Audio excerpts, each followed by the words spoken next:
fallen, and is become the habitation of devils and the holes of every foul spirit and cage. Now, as we pointed out last week, Babylon is spoken of figuratively. Probably not the ancient city of Babylon that was consigned to destruction. In Isaiah 13:19, the Lord said, "In Babylon, the glory of the kingdoms, the beauty of the Chaldees' excellency, shall be as when God overthrew Sodom and Gomorrah. It shall never be inhabited, neither shall it be dwelt in from generation to generation. And neither shall the Arabian pitch a tent there, neither shall the shepherds make their fold there, but the wild beasts of the desert shall lie there, and their houses shall be full of doleful creatures, and owls shall dwell there, and satyrs shall dance there." Isaiah 21:9, "And behold, here cometh a chariot of men with a couple of horsemen, and he answered and said, Babylon is fallen, and all of the graven images of her gods he hath broken unto the ground." So here is the angel declaring this in Revelation, the same message of Isaiah 21:9. Jeremiah speaks about Babylon. He said, "Therefore the wild beast of the desert with the wild beast of the islands shall dwell there," the coastal areas, "and the owls shall dwell therein, and it shall be no more inhabited forever, neither shall it be dwelt in from generation to generation. As God overthrew Sodom and Gomorrah and the neighboring cities thereof, saith the Lord, so shall no man abide there, neither shall any son of man dwell there." The destruction, it's fallen. The 51st chapter of Jeremiah sort of features God's destruction and Babylon. So Jeremiah wrote in a book all of the evil that should come upon Babylon, even all of these words that are written against Babylon. And Jeremiah said to Sariah, "When you come to Babylon, and you shall see it, you shall read all of these words. Then you shall say, O Lord, thou hast spoken against this place to cut it off, that none shall remain in it, neither man or beast, but that it shall be desolate forever. And it shall be when thou hast made an end of the reading of this book, that you shall bind a stone to it, cast it into the midst of the Euphrates, and say, Thus shall Babylon sink, and shall not rise from the evil that I will bring upon her, and they shall be weary." Now, Rome in chapter 17 was spoken of as Babylon. As we mentioned last week, John wrote during the time of imperial persecution of Christians by the Roman government. And so he could not really write and get broad distribution of this book of Revelation if he spoke of it as Rome. And so he calls it the Babylon because it is the religious system that is being spoken against. And so the Romans reading it didn't catch on to the spiritual implications and didn't realize that he was writing against Rome. He was on the island of Patmos. He was there as a prisoner of Rome. He had been exiled to the island of Patmos. He had been in Ephesus, but was exiled to the island of Patmos when he wrote this book, and that was under severe persecution by the Roman government at that time. So Babylon is fallen, predicting the fall of Babylon.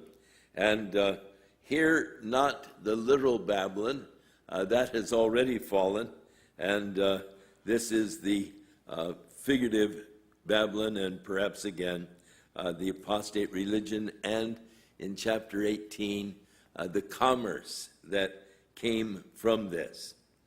He goes on to say that it has become the habitation of devils, the hold of every foul spirit, and a cage of every unclean and hateful bird.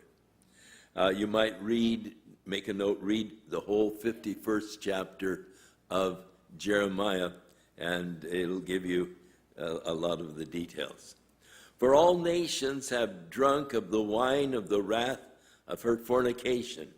Now, whenever you read of fornication in the Bible, it is usually being used in a spiritual sense, especially as it is spoken of in judgment and in prophecies. It is the worship of other gods. You see, we are to be joined unto God in a covenant, in a relationship.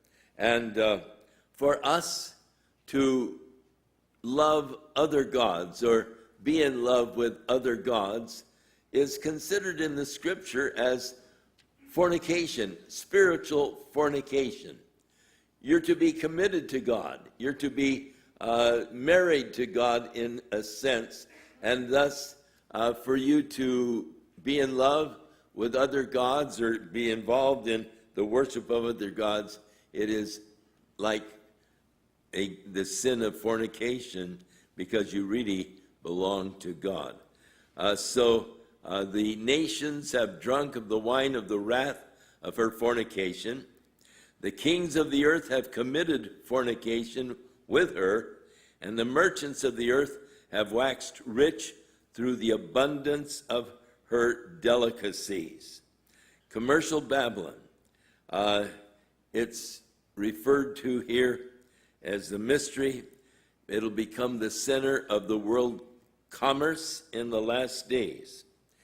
Whether or not it is Rome or some other city, we do not really know for certain. There are many Bible commentators who believe that it is Rome, but wherever the commercial center of the world is at this particular time, that is what is going to be coming into the judgment of God. And so just where it is, we're not certain. I heard another voice from heaven saying, "Come out of her, my people, that you be not partakers of her sins, and you receive not of her plagues." And as we said this morning, God calls us to live a life separate from the world, not to be a part of this worldly system that is in rebellion against God. The scripture says, "Love not the world, neither the things that are in the world. For he that has the love of the world in his heart has not the love of the Father. Be not conformed to this world," the Bible tells us, "but be transformed by the renewing of your minds." And so the Bible has a lot of warnings about separating and living a life of separation from the world, not to be joined to the world, but live a life of commitment and separation from the world. And here again, the Lord is saying, "Come out of her, my people. Do not be partakers of her sins, that you receive not of her plagues." God is going to bring judgment. And if you are a part of the world system, then you will be judged with the world.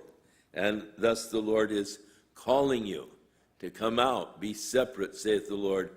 "Touch not the unclean thing.